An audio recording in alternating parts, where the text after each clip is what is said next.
What a way to start the season, Sixers fans. An epic come-from-behind victory in that fourth quarter for Philadelphia on the road against the Boston Celtics, which featured some historic performances from VJ Edgecombe, Tyrese Maxey, and just a gritty, tough win that we haven't seen from this Sixers team in quite a while. And we're going to break down some of the great signs that we saw from this team in that first game, some of the things that they can work on as well, but we're going to break it all down here on today's show. Before we do, I want to give a big shout out and a big thank you to all of our real ones, all of our subscribers here at 76ers Now. Last night during our watch party, if you were not there, be sure to subscribe. We'll do more watch parties in the future. It was awesome, and we surpassed 24,000 subscribers during the night.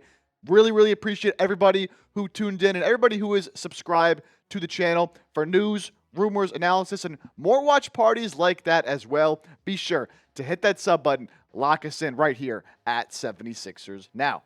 So let's get to recapping and talking about this game that was really a thriller. And for a while there, it looked like the Sixers were going to let this one slip away. They had a halftime lead. Celtics went on a third quarter run. But in that fourth quarter, down by as much as 13, Philadelphia fought back, of course, led by Tyrese Maxey and VJ Edgecombe. Ended up winning this one by one after, at the end, a couple shots by Peyton Pritchard went offline that could have won Boston the game.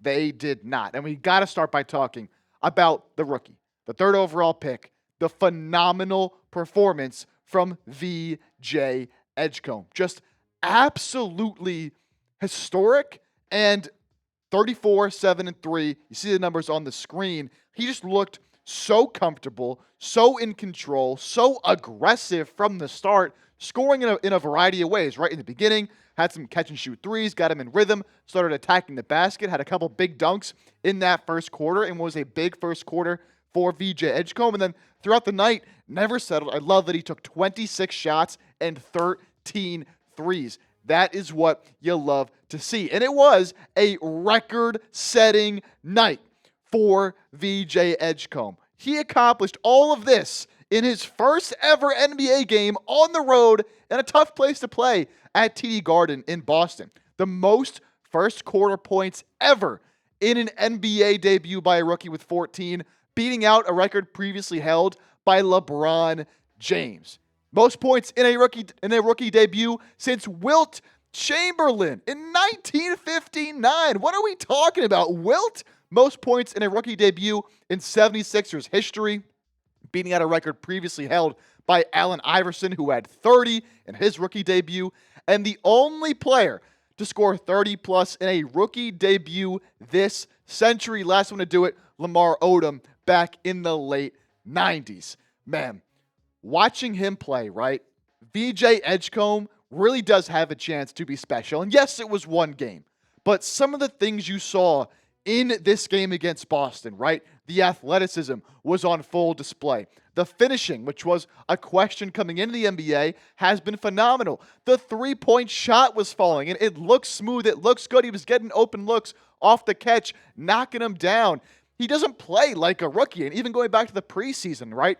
He just looks so comfortable out there, and this pairing of Tyrese Maxey and VJ Edgecombe looks to be a great one. VJ, man, took him with that third overall pick, starting night one, setting records in his first ever game. The sky's really the limit for this kid. I love how much better he's already gotten, and that first performance was just something special to watch. Philadelphia got a good one.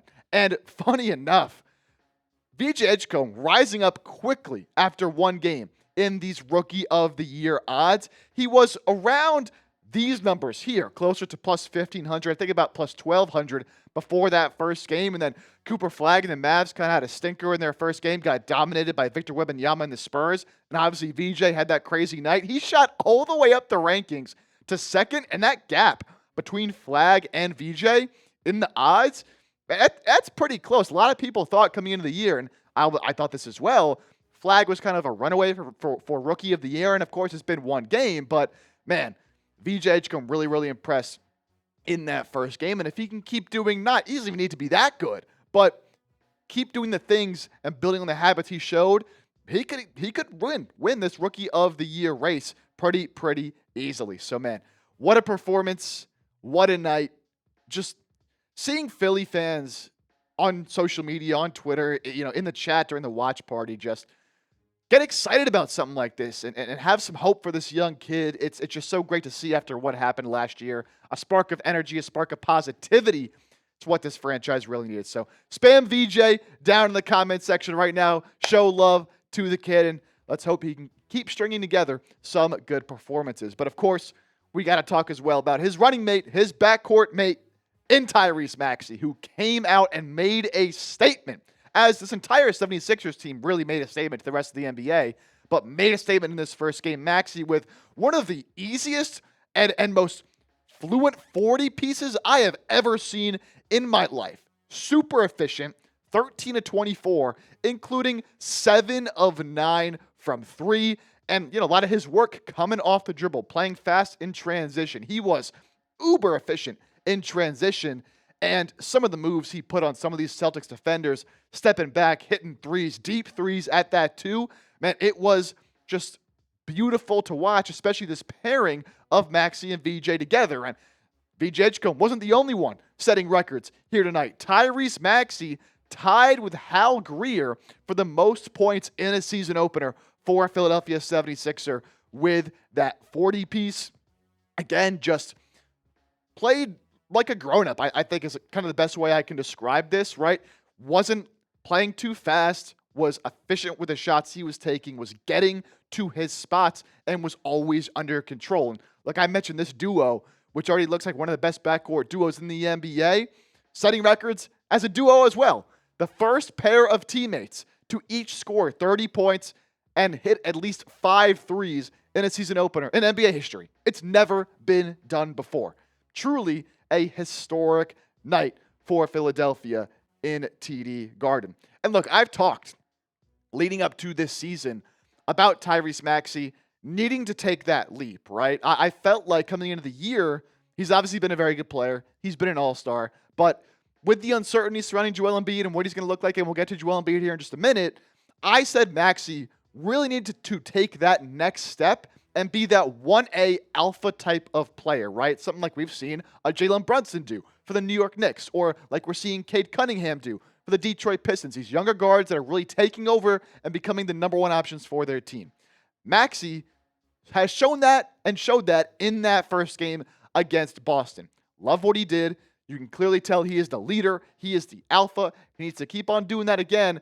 If he does, this team can get to the heights that they want to reach in terms of getting back to the playoffs and maybe making a deep run. It starts with Tyrese Maxey, and a great start for him in this season. Get down in the comment section. Fill in the blank for me. I'm curious where everybody's at on this one. Of course, just one game. We're going to overreact a little bit, obviously, with all these things. Want to see some more, but just so exciting. Maxey and VJ, a top blank backcourt in the NBA. Are they already top 5, top 10? Let me know what you think down in the comment section. Now, it wasn't just Maxey and VJ Edgecombe, although they were the large reason why the Sixers won this game. I don't think Philly wins this game without the performance of two-way player Dominick Barlow. He was fantastic. Another guy we had talked about leading up to the season, a super underrated and sneaky signing for Philadelphia, a guy who at that 4 spot started at the power forward for the Sixers in this game as a two-way player and made an impact with his height, his length, blocking some shots, dunking the ball, and playing hustle basketball, right? Grabbing offensive rebounds. And we talked about how badly the Sixers team needed a player like that with that skill set. And the coaching staff and players have been talking about it all throughout training camp, all throughout the preseason, how he gets these rebounds that you just never expect him to be able to get. And that is so, so valuable. We don't ever see that happen with the Sixers. Against Boston, 13 points, 8 rebounds, 5 of those offensive rebounds, also had 5 assists, and 4 of 8 from the field. Is a guy that doesn't really need to do a whole lot on offense in terms of, giving him the ball or expecting him to create any offense. No, he does this all organically, playing the flow of the offense and just playing hard. And he's on a 2-way deal. Are you kidding me? And shout out to Adam Aronson as well, who posts a lot of clips on his alternate account here on Twitter, talking about what he saw from Dominick Barlow. And of course, started on opening night for the Sixers, grabbed those 5 offensive rebounds, as I mentioned, in that, again, 1-point win over Boston. Every single one of Barlow's offensive rebounds led to points. He's right. It completely swung the game, right? Think about that. The Sixers won this game by 1 point. Barlow, 5 offensive rebounds, all led to points. Tap backs out to Quentin Grimes for a 3, right? Those type of things. The Sixers do not win this game without that kind of individual effort from Barlow, willing to do what it takes to win. He said that leading into the season. I'm not here to lead the league in scoring. I am here to help this team win games. He did that on night 1, as did fellow two-way player Jabari Walker. I also loved what he did. Didn't shine quite as much as Barlow did, but man, Walker, in a similar sense, another guy at that 4 spot who really thrives on making these hustle plays and grabbing these rebounds that you don't expect him to, even if he doesn't grab the rebound. There was one time I remember where he went to go for an offensive rebound, couldn't quite get it, but because he fought hard for it, it went off Boston. Sixers did retain possession. And, the stat line doesn't scream anything crazy to you. 6 points, 4 rebounds, did grab 2 offensive rebounds, 3 or 4 from the field, but just made a ton of hustle plays, played well for this team down the stretch when they were making that comeback in the fourth quarter, played a bunch in that fourth quarter, and solid enough defensively, even made a pull-up mid-range, which I don't really think is in his game, but, good to see him confident enough to make and take that shot, even if it was at the end of the shot clock.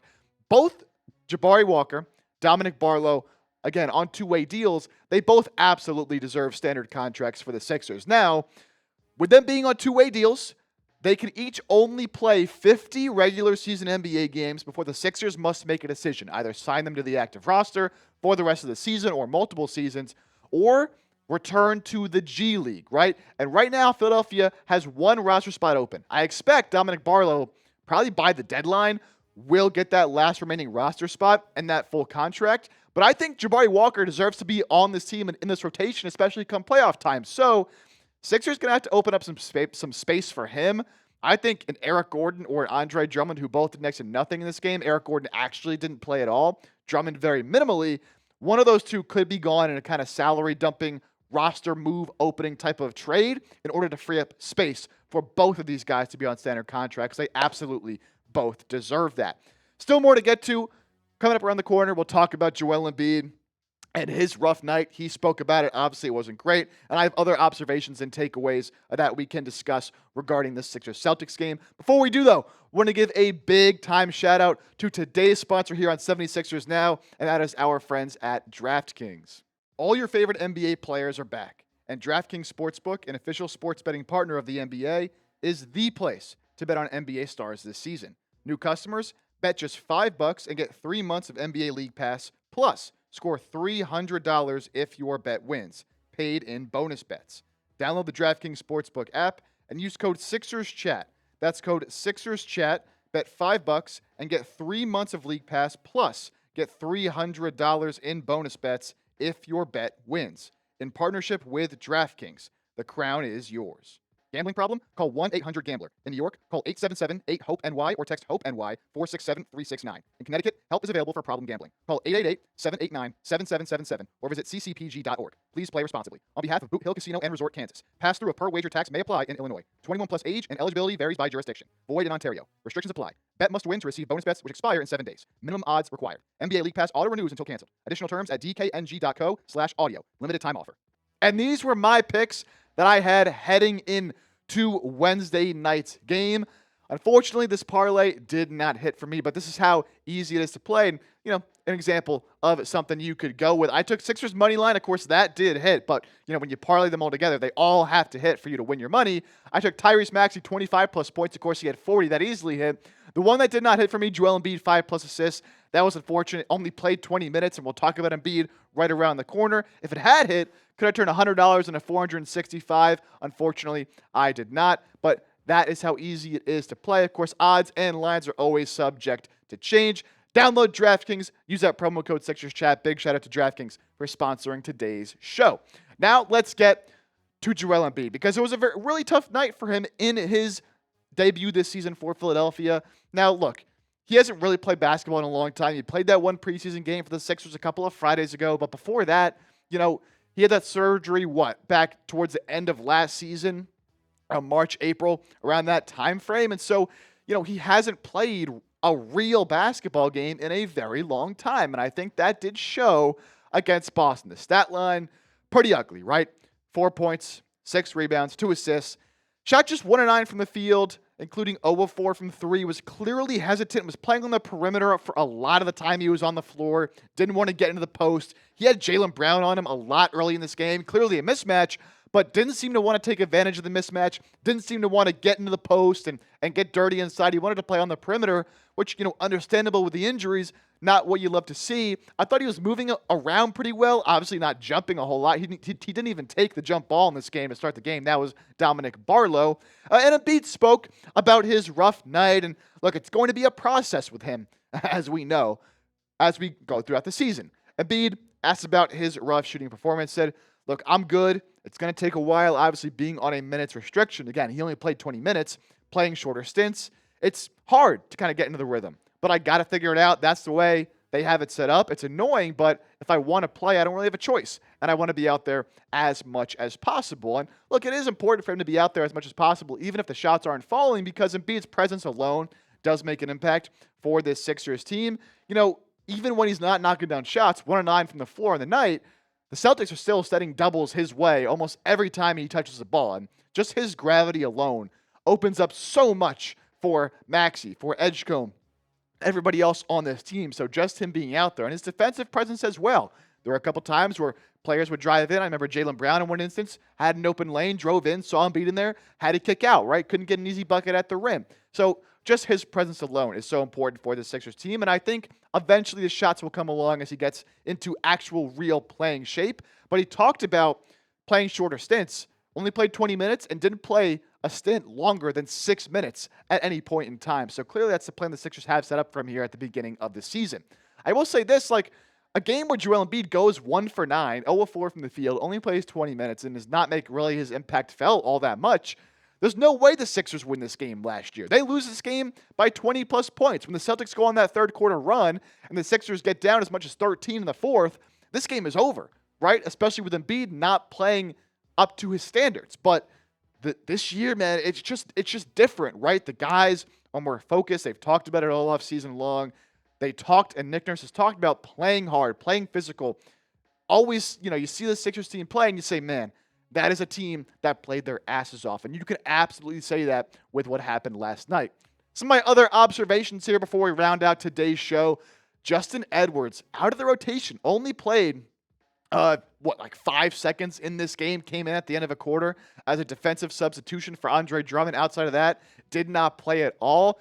Had a really, really rough summer. Has not played well since the end of last season when he had that good stretch to close the year. Wasn't very good in Summer League. Wasn't very good in the preseason, and getting outplayed in the rotation by guys like Dominick Barlow, by guys like Jabari Walker, right? Obviously Kelly Oubre as well. Even without Paul George and Trendon Watford, who also will take up minutes at the forward spot, Edwards did not get minutes, something to monitor there. Kelly Oubre, up and down in this game. He took 6 shots. All 6 of those shots were threes. He went 2 of 6 on that. That's not his game, man. A 30% three-point shooter. I would like to see him get more involved, making cuts toward the basket, getting downhill. That's why I like him better offensively, but he was good defensively in this game, especially at the end of the fourth quarter. Quentin Grimes had some good, some bad. Finished with 10 points, 5 rebounds, 5 assists, but also 5 turnovers. I think you can kind of see where him holding out for the entire summer, wasn't able to practice with the team.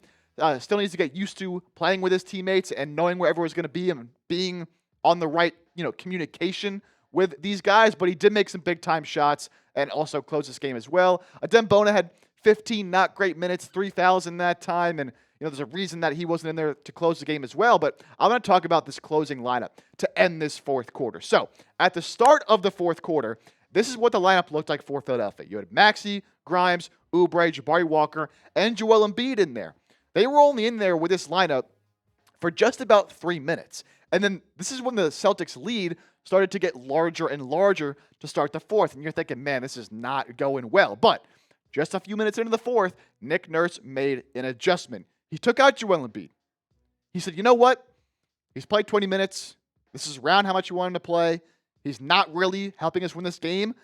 let's switch it up and let's go with the guys that are helping us win this matchup. VJ Edgecombe came in, and Dominick Barlow came in to play the center. And in this stretch, from 9:18 left in the fourth to 3:57 left in the fourth, the Sixers were able to cut down on that big lead, led by this group right here, with, again, two two-way players on the floor out of the 5 guys out there for Philadelphia. And this is the lineup that really brought them back into the game. And then I love what Nick Nurse did as well at the 3:57 mark until the end of the game. Put Kelly Oubre in for Jabari Walker, despite the rough offensive night for Oubre. This was a big substitution for Nick Nurse because Oubre made some big plays defensively down the stretch with his athleticism that, Jabari Walker, just not a great athlete, despite all the good things he did. And this was your closing lineup in the final 4 minutes of the game. That is just crazy to think about, with Barlow being out there and the 3-guard lineup of Maxey, Edgecombe, and Grimes. So, I want to give a big shout out to Nick Nurse, obviously. First game of the year, you're experimenting with a lot of different lineups, experimenting with different rotations, and, even doing something like putting Dominick Barlow in the starting lineup was a very, very bold move. It obviously paid off. I thought the adjustments they made in this one were great. I think Nick Nurse did a good job coaching this team in this game, and then, of course, making those substitutions and those lineup changes in that fourth quarter, as I mentioned. So, shout out to Nurse. He's got some extra pieces to play with, and I'm excited to see how it progresses moving forward, how it changes from matchup to matchup. But, Boston is a smaller team, not a lot of great bigs. So, when you go up against a team that has some bigger bodies, does that change things? We'll see. But like what I saw from Nick Nurse in that first game and what is obviously a big year for this 76ers head coach. All right, that'll do it here on today's show. Before we hop on out of here, get back down in the comment section for me. I want your one-word reaction to this win over the Boston Celtics. Get down, let me know one word. I think mine, just phenomenal maybe, or even like relieved just to see this team playing in the way they did, fighting back. It was great to see. You let me know. Get down in the comment section. And, of course, do not forget to hit that sub button. Just surpassed 24,000 subscribers. We're not stopping there. The best Sixers coverage you will find all year long right here on 76ers Now.